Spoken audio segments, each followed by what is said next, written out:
Si tu as cliqué sur cette vidéo aujourd'hui, c'est que tu traverses une saison incroyablement lourde.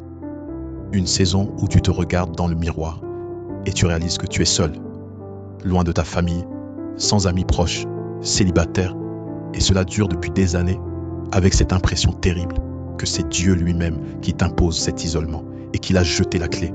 Je veux que tu entendes ça aujourd'hui. Tu n'es pas maudit et tu n'es pas en train de devenir fou. Ce que tu vis, c'est ce que la Bible appelle l'épreuve du désert. Et le désert n'est jamais une punition. C'est un lieu de transformation radicale. Alors, qu'est-ce que Dieu cherche quand il te laisse seul si longtemps? Regardons 3 vérités qui vont tout changer pour toi. La première vérité est piquante, mais elle libère. Dieu brise tes dépendances pour devenir ta seule sécurité. Dans la vie, on comble tous notre vide intérieur avec du bruit, des sorties, l'affection d'un partenaire ou la validation des amis. On s'appuie sur l'humain. Quand Dieu retire tout ça, c'est un sevrage spirituel brutal.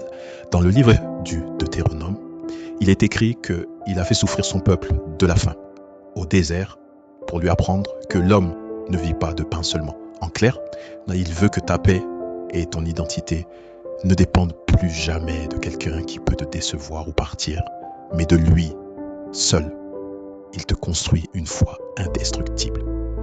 La deuxième chose, c'est que le désert est l'antichambre des plus grandes destinées. Dans la Bible, Dieu n'a jamais utilisé quelqu'un puissamment sans l'avoir d'abord isolé. Moïse, 40 ans tout seul à garder des moutons pour perdre son orgueil avant de libérer un peuple.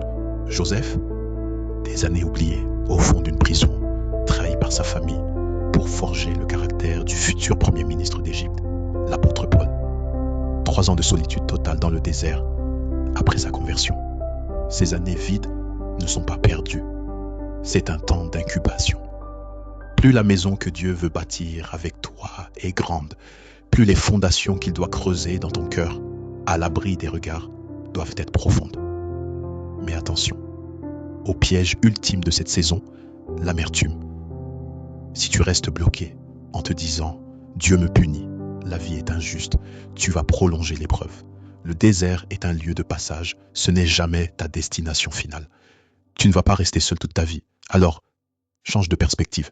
Dis-lui, Seigneur, puisque je suis ici, qu'est-ce que tu veux changer en moi que je n'aurais jamais accepté de changer si j'avais été entouré? Tu es mis à part, non pas parce que tu es rejeté, mais parce que tu es préparé.